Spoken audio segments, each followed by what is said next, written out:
The math teacher's hand was raised to strike when the classroom window exploded with the sound of 40 motorcycles pulling into the elementary school parking lot. 7-year-old Marcus pressed himself against the wall, tears streaming down his bruised face, as Mrs. Henderson froze mid-swing, because she recognized the lead biker removing his helmet, and her past had finally caught up with her. Patricia Henderson had been teaching 3rd grade at Riverside Elementary for 15 years, and everyone said she was perfect. Too perfect. The kind that made other teachers feel inadequate and parents feel grateful. 43 years old, always impeccably dressed, never a hair out of place. She ran her classroom like a military operation, where children learned to fear mistakes more than embrace learning. But Marcus Williams was different. 7 years old, raised by his grandmother since his mother's overdose, he had ADHD that made sitting still feel like torture and a stutter that got worse when he was nervous, which was always in Mrs. Henderson's class. She saw him as a disruption, a crack in her perfect facade, a reminder of the chaos she'd spent 20 years running from. That Thursday afternoon, she'd kept him after school again, claiming he needed extra help with his multiplication tables. His grandmother, Rosa, 68 with arthritis that made driving painful, trusted Mrs. Henderson completely. After all, who wouldn't trust a teacher with perfect reviews and a wall full of teaching awards? The classroom door was locked, the blinds drawn, and Mrs. Henderson's mask had finally slipped completely. "You stupid, worthless child," she hissed, grabbing Marcus's arm hard enough to leave marks. "If you can't learn simple math, maybe pain will help you remember." She didn't know that Marcus's Uncle Danny, who'd been absent from his life for 3 years, had chosen today to surprise his nephew. She didn't know Danny had brought his entire motorcycle club with him, wanting to show Marcus that family comes in all forms. And she definitely didn't know that Danny had a history with Patricia Henderson. A history she'd buried so deep she'd almost convinced herself it never happened. Danny Wolfman. Williams hadn't seen his nephew in 3 years.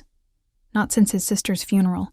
Not since he'd chosen the road over responsibility, drowning his grief in miles of asphalt and the brotherhood of the Savage Guardian's MC. But something had called him home that Thursday.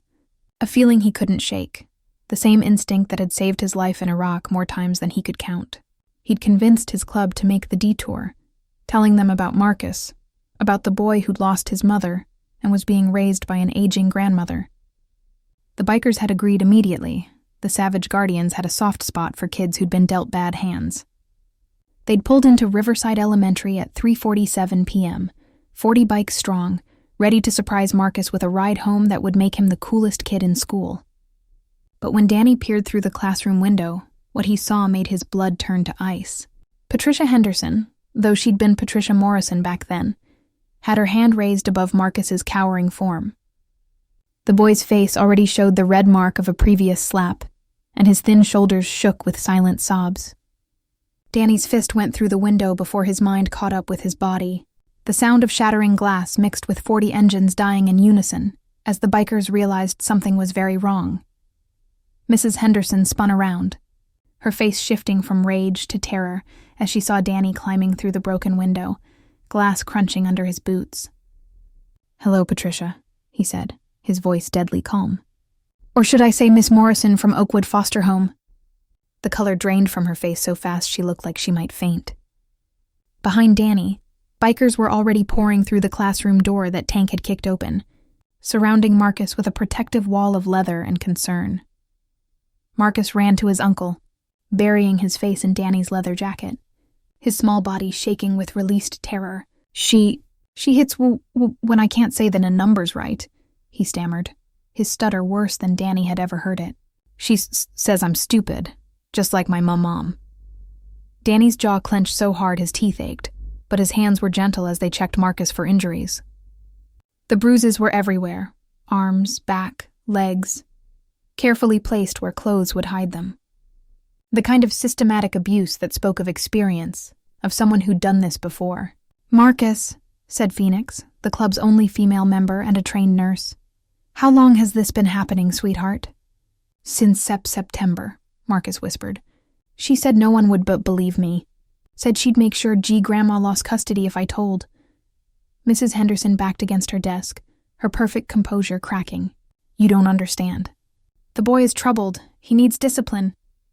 Like the kids at Oakwood needed discipline? Danny's voice was ice. 23 years ago, Patricia. You were a night supervisor. 5 kids came forward with allegations. You disappeared before the investigation finished. The bikers exchanged glances. They'd seen enough predators to recognize one, even dressed in Ann Taylor and pearls. Tank pulled out his phone, already dialing. Phoenix, document every bruise. Wolf, keep her here. I'm calling the cops and child services. But Mrs. Henderson's eyes had locked on something else. A tattoo visible on Danny's forearm as his jacket sleeve rode up. A date, 03/15/2001. Her face went white. You're Daniel Williams. You were one of the Oakwood kids.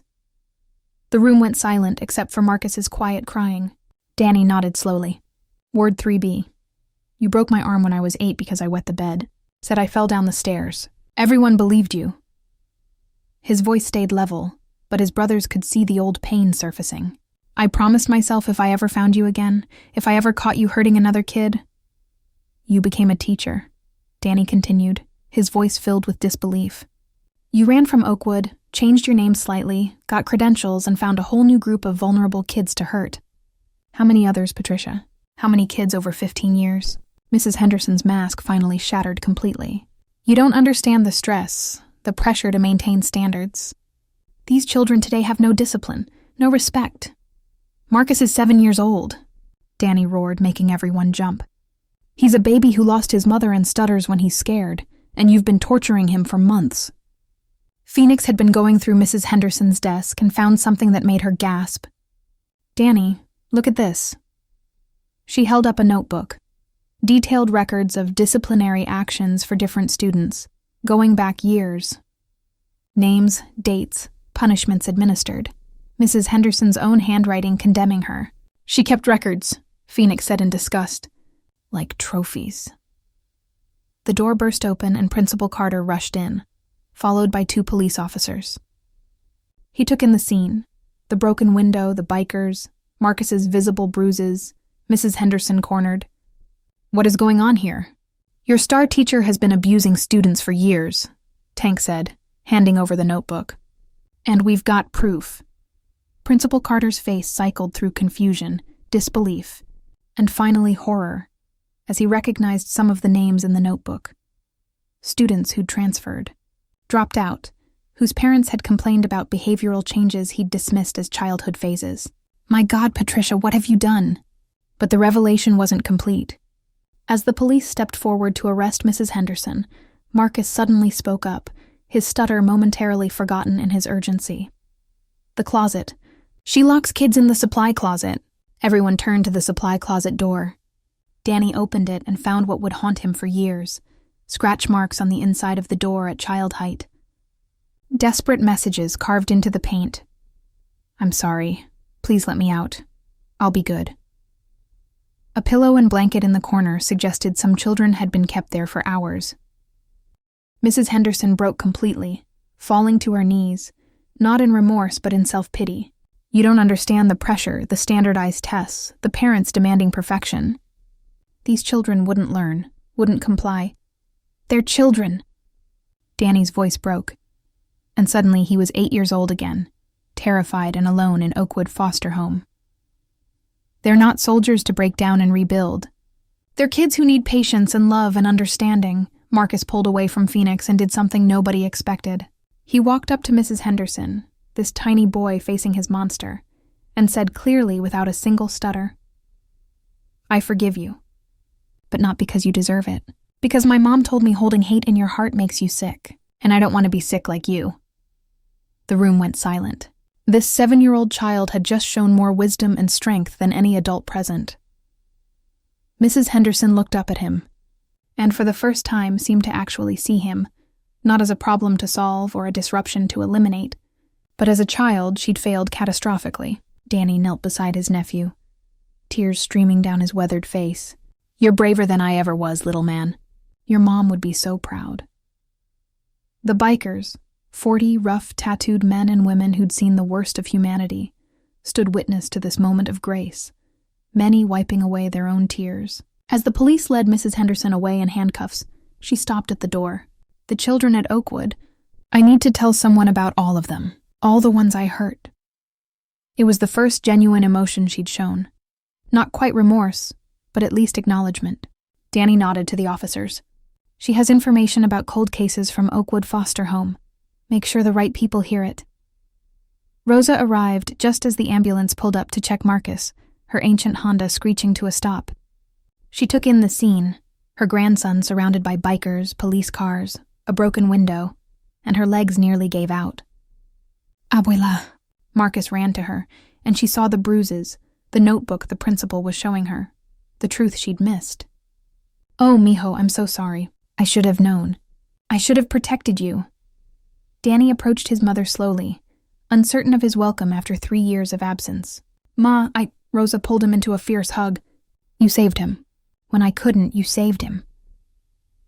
The savage guardians didn't leave after the police finished their investigation.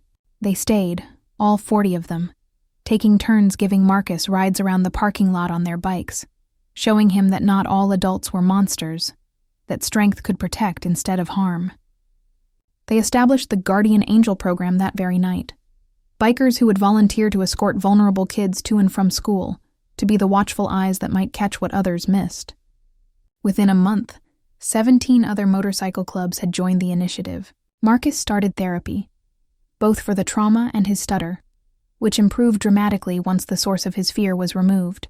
Danny moved back home, got a job at a local garage, and became the father figure Marcus desperately needed. He also testified at Mrs. Henderson's trial, along with 14 other former students who came forward after news of her arrest spread. She was sentenced to 20 years, and her teaching license was revoked across all 50 states. During the trial, investigators uncovered 12 other children from Oakwood who'd suffered under her care. Danny's testimony helped bring closure to cases decades old. But the real healing came in smaller moments. Marcus learning to trust again, Danny learning to forgive himself for running away, Rosa learning that asking for help wasn't weakness, and 40 bikers learning that sometimes the most important battles aren't fought on the road, but in elementary school classrooms where children need champions. Principal Carter implemented new protocols, regular check-ins with students, training for recognizing abuse signs, and an open-door policy that meant no teacher could lock their classroom with a student inside. He also hired 2 counselors specifically trained in trauma recognition. Marcus's story spread through the motorcycle community and beyond. The boy who stuttered his forgiveness became a symbol of resilience, and his words, "I don't want to be sick like you," became a rallying cry for breaking cycles of abuse. Sometimes heroes wear leather instead of capes. Sometimes an uncle's instinct to visit becomes divine intervention. Sometimes it takes 40 bikers to save one child, and in doing so, save themselves from the wounds they've been carrying on the open road. And sometimes, just sometimes, a 7-year-old boy's forgiveness becomes the key that unlocks justice for dozens of forgotten children, proving that courage isn't about size or strength, but about standing up and speaking truth, even when your voice shakes. If you suspected a child was being hurt, would you have the courage to break through windows, literal or metaphorical, to save them? Have you ever witnessed a moment when someone's dark past came back to protect the future? And perhaps most importantly, could you forgive someone who hurt you, not for their sake, but for your own freedom, the way Marcus did?